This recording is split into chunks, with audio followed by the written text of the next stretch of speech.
Hello, welcome to our class. Now the continuation of force and laws of motion. In that, Newton's third law of motion.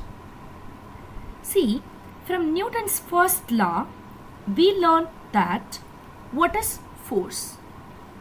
The second law gave us a measure of force.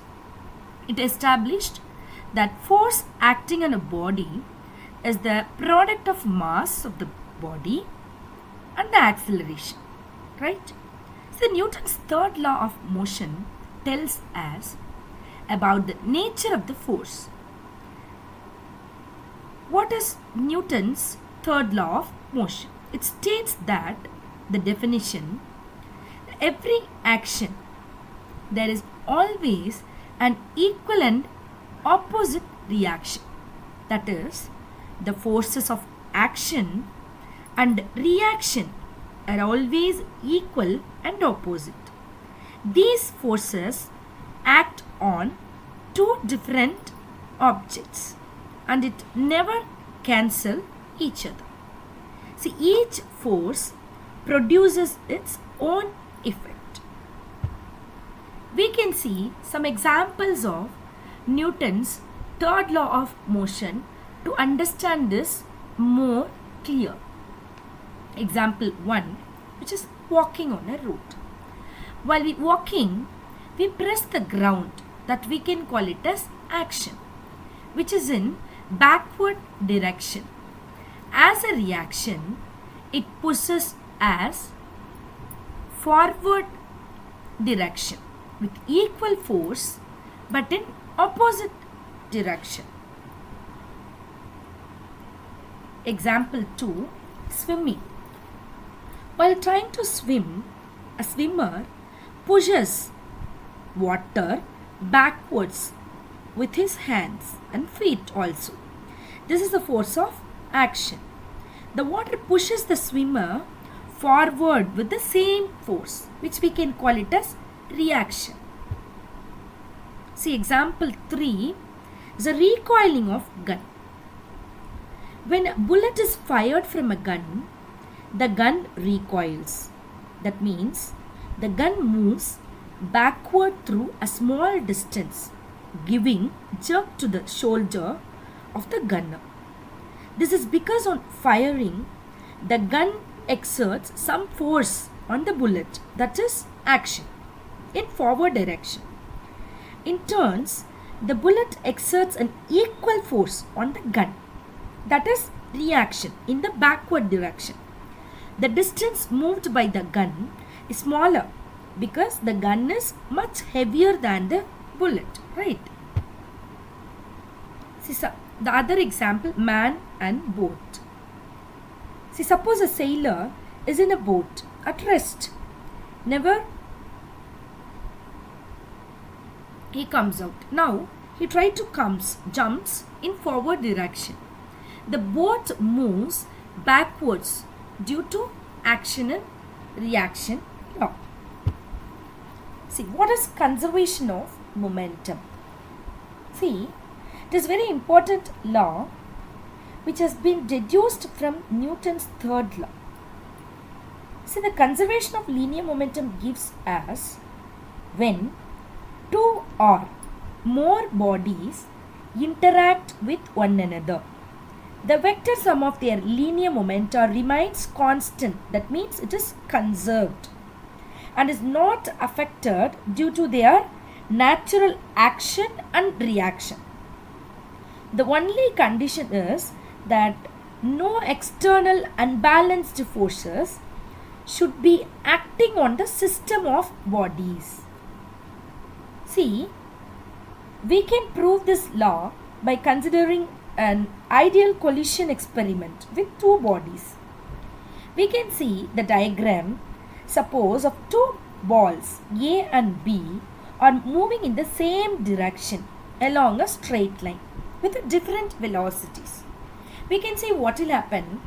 Let MA, mass of ball A, and UA, which we have take it as the initial velocity of A.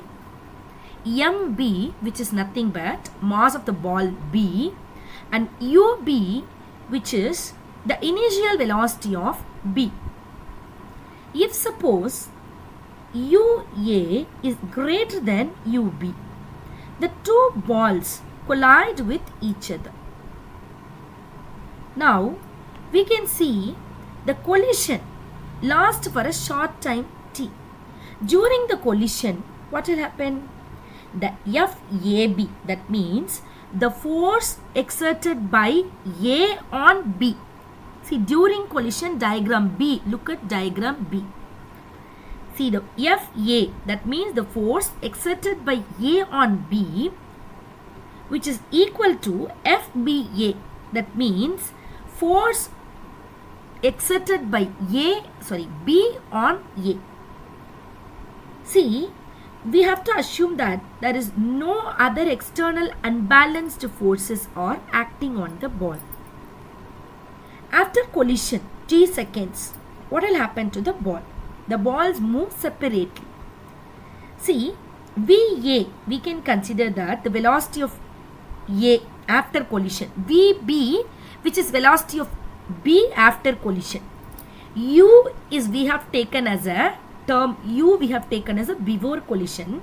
After collision, the velocity we have taken VA for A ball, VB for B ball.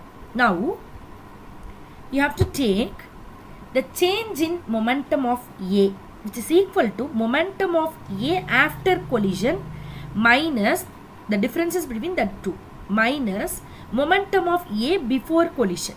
So we can take this as MAVA minus MAUA. That means the momentum of A after collision minus momentum of A before collision. What is the rate of change of momentum we have seen? Change in velocity. That means MAVA minus MAUA. That is nothing but what? MV minus U. That is only we have taken for ball A. So that MAVA minus MAUA by T, time taken. So this is equal to the force exerted by B on A, that is FBA. As per the Newton's second law, FBA, which is equal to what? MAVA minus MAUA by T. The same thing we can express for B. That means the rate of change of momentum of ball B also. For A, we have taken that equation 1. For the B, FAB, that means this force exerted by A on B, that we can call it as FAB. FAB, which is equal to same, that is MBVB minus MBUB by T. That we can take it as second equation. See, according to Newton's third law of motion, the force FAB exerted by ball A on ball B, that we can call it as what? Action. And the force FBA exerted by B on A, that is called reaction. That must be equal and opposite as per the law. So therefore, FAB, which is equal to minus FBA, that minus symbol gives the opposite direction. So by using this equation 1 and 2, we can get MBVB minus MBUB by T, which is equal to minus of MAVA minus MAUA by T. Now, you can simplify this. You will get MBVB minus MBUB minus MAVA minus to minus plus MAUA. So T will be get cancelled. Now we can rearrange this equation. MBVB plus MAVA, which is equal to MBUB plus MAUA. Now we can say from this equation the total momentum of two balls remains unchanged on collision. That is, the total linear momentum is conserved and is not affected by any mutual action and reaction of the balls. That is, provided no other external unbalanced force act on it. This will give the law of conservation of linear momentum. Thank you, students.